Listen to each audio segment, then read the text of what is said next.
Hello guys, welcome to my vlog. Bale ngayon guys is mag-assemble tayo ng speaker mid-high para sa ating sound system.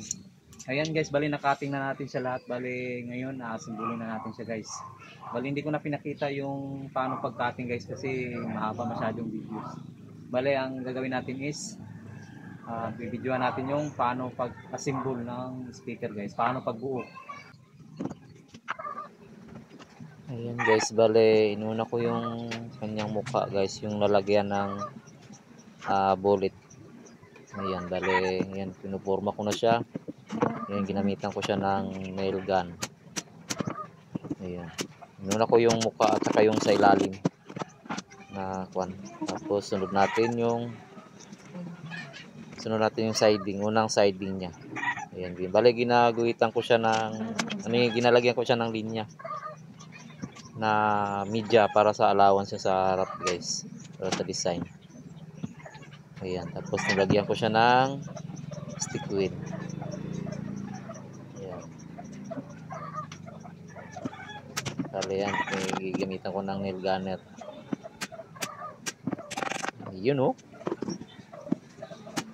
Kali yan, yung nail gunner, tapos isigunda ko siya ng pako para mas matibay siya guys, kasi yung nail gun is puno media tapos manipis yan siya guys. Kailangan natin lagyan ng pako para mas matibay siya, hindi siya basta-basta magkuhan pag nag-sounds na mabasag.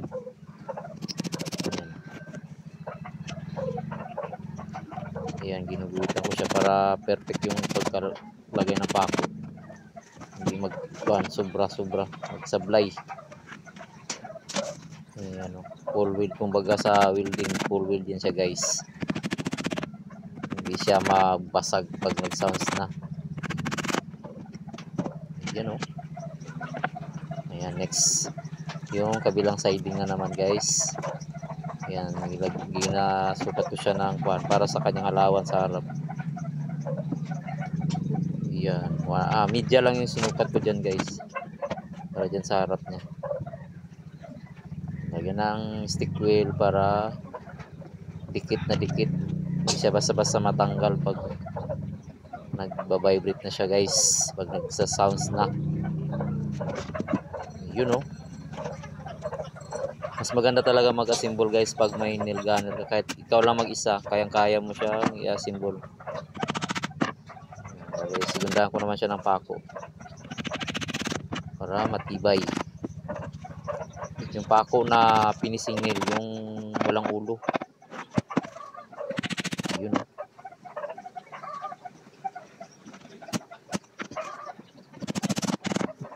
Ayan. Ayan, sunod natin dyan guys, yung actual natin yung bullet nya guys, yung lalagyan ng speaker, yung may yan, yung ginawakan ko, nilalagyan ko ng stick wheel. Ayan, actual natin siya guys, kasi yung bullet kasi guys, hindi pare-parehas yung sukat nya. Kaya pag gawa ng ganito, gina-actual talaga guys. Ayan o. Ayan. Pag napit na yan siya guys, saka ko siya papakuan. Ayan, nail gun muna gamit ko guys. Yan. Ayaw gumana yung nail gun. Nabunot siguro yung saksakan. Yun o. Ang kabilaan yan guys. Ang lagyan ko ng nail gun. Yun o. Mabilis talagang magtrabaho guys pag kompleto yung gamit mo guys. Sinusukat ko yung pan para pagpako hindi magsablay. Yun o.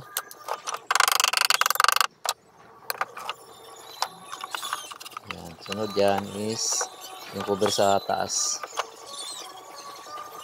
Yan o.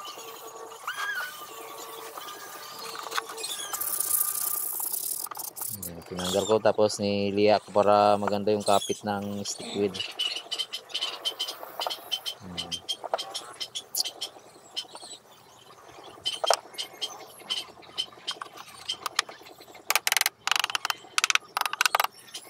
Yan o. Yung sukat niya pala guys nasa pinakahuling video. Tapos na lang yung full video guys para makita niyo yung sukat ng pagcutting ng plywood guys. Pinapako ko na yan siya guys. Sigunda ko lang ng pako para matibay siya mga guys.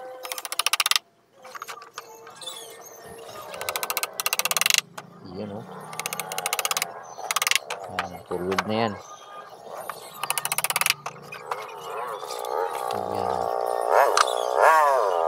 Next natin dyan is yung sa ibabaw na siya guys.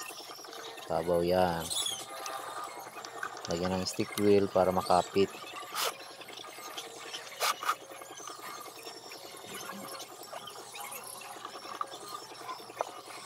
Pag kumpleto yung gamit guys, mabilis talaga ang paggawa ng speaker pag magpanday guys.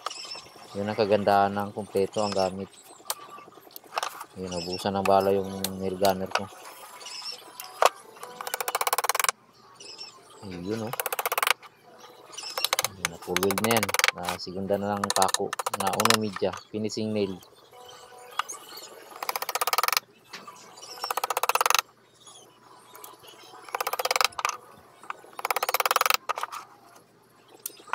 Yun o.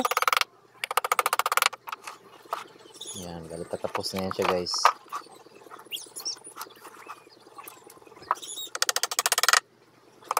Ginitan ko yun para hindi magsablay yung pagpako guys, hindi maglagpas. Maganda kasi yung ganun, malinis tingnan guys. Ayan, sinukat ko na yung bullet at saka yung para sa Twitter. Ayan, bale nilalagyan ko yung mga butas ng stick wheel para hindi magsingaw pag nag-sounds. Ayan guys, bali sinukat ko na yung takip sa likod. Tapos dinodrawingan ko na yan siya guys para sa kanyang guide. Ayan o. Next is gagawin ko siya ng layout. Ayan. Bali layout, mano-mano yung pagkaguhit ko dyan guys. Ayan, wala nang sukat-sukat yan guys. Lagyan ko lang ng guide sa kamay, tapos bilog sa gilid para maganda siya tingnan. Ayan o. Ayan, bali sinukat ko yung speaker dyan guys para pagpasok ko hindi ako mahirapan mag-assemble. Ayan guys, bali natapos na natin siyang i-assemble. Ayan o. Pogi na siya guys. O. Yan yung ating mid-high speaker. Ang i-load natin dito is 800 watts na 8 inches na crown. Yan ang model niya, GH890. Yan na siya guys. Gawin natin siyang mid-high. May tweeter sa ibabaw. Ayan. Ayan yung loob niya guys. Bali itong nilagay natin dito na marine plywood guys. Yung matigas na plywood para dito kakapit yung kanyang plunger. Kasi hanging natin ito siya, lagyan natin siya ng tubo sa bus. Bali nakahanging siya guys. Nalagyan pa natin siya ng tubo. Ayan. Bali yung takip na lang ang gagawin natin dito. Ayan, minarkahan ko na ito guys. Ayan. Bali sa mga next day na naman natin ito gagawin kasi hapon na guys. Hindi na kaya, alas 5 na ng hapon. Ayan o. Tapos finishing natin siya guys. Ito mga excess dito padaanan natin ng grinder. And then finishing yung router na yung sa gilid. Tapos pinturahan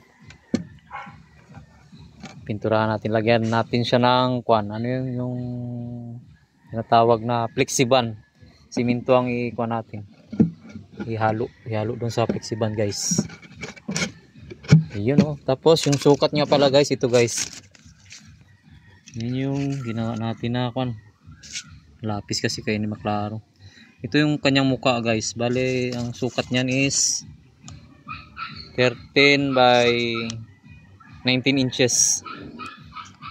Tapos yung sa gilid niya is 16 by 19 inches. Ayan. Yung sa baba niya is pinahaba natin siya konti. Ginawa natin siyang 17 yung haba niya. Tapos yung lapad is 14.5 guys. Ayan. Tingnan. Mapansin nyo guys, may kwan siya dito, may allowance siya dito guys. Ayan. Okay guys.